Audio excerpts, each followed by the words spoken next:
All right, let's talk to Alan Campbell, a new hotels and resort sales and marketing director, on how South Africa's Treasury's cost-cutting measures is raising concerns for the hospitality industry. A very good evening to you, Mr. Campbell. Thanks very much for joining us here on SABC News.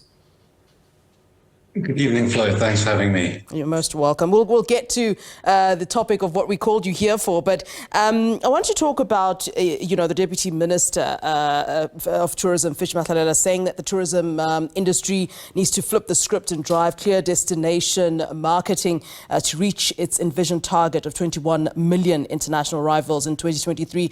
How much of a possibility is this, and what are your views on what the Deputy Minister had to say there in terms of that particular burden being placed on the tourism industry itself? I think South Africa has so much potential, and we're only really seeing the industry finding its feet again after COVID now. Yeah. But there are so many positive indicators. Domestic leisure is up year on year at about 41%. International arrivals year on year for the month of July were up 30%. So I think South Africa as a destination is incredible. What a wonderful product to work with, but it's about getting the message out there. Yeah. Just in anticipation of the question that I'm going to ask pertaining to Treasury's cost-cutting measures, it does seem as though the tourism industry and the hospitality industry itself, in terms of recovering from COVID-19, as you point out, the industry proved that it is sustainable, it's capable and well equipped. And one wonders, do you need that much government intervention? That's obviously leading to my question about South Africa's Treasury cost-cutting measures. Well, I think one needs to remember that government is the largest employer in the country, and as such, one of the largest procurers of conferencing and accommodation in the country. So, they have a vital role to play in the future of South African hospitality and tourism. And even 1% shifts in their cost-cutting measures or spending habits has a big impact and a ripple effect across transportation, accommodation, conferencing.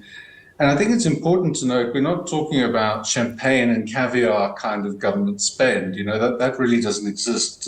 Treasury mandates certain pricing and certain services that we offer. So for the average government employee, it's somebody who's attending a training workshop or a skills development conference, and it is about a dinner, bed and breakfast in a standard room at a 3-star hotel. So it's not lavish spend, but it's important for I guess, implementation of policy and coordinating the massive construct that is our country. And that cost-cutting measure that is obviously concerning to the hospitality industry. Let's talk about what the possible impact would then be. You talk about it being sort of all linked and sort of interdependency on government and the industry itself. Perhaps you can paint a picture for us of that.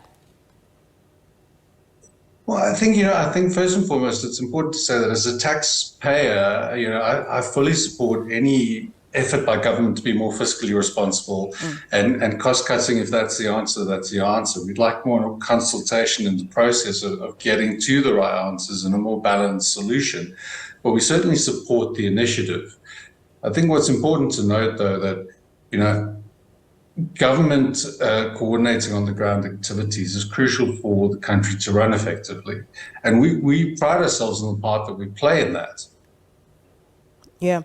What exactly do you think the industry did, when it comes to recovering from COVID-19? Because, a lot of industries weren't really able to recover. Or would you say it's an industry that was, going to recover anyway because people just wanted to get out and wanted to travel and wanted, to kind of get on a plane or go somewhere, given how long that, we were, in fact, on lockdown? Is it a self-sustaining industry anyway?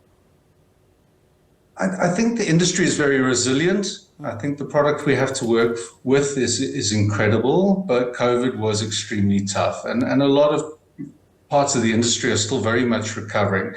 Whilst we're buoyant at the moment, we're optimistic about the future and the stats are looking good. We still have a way to go in terms of filling the hole that was left by COVID, both from a resource perspective and a skills perspective. a lot of people left the industry in search of pastures that were a little less turbulent. And, replacing that skill as an industry is taking time.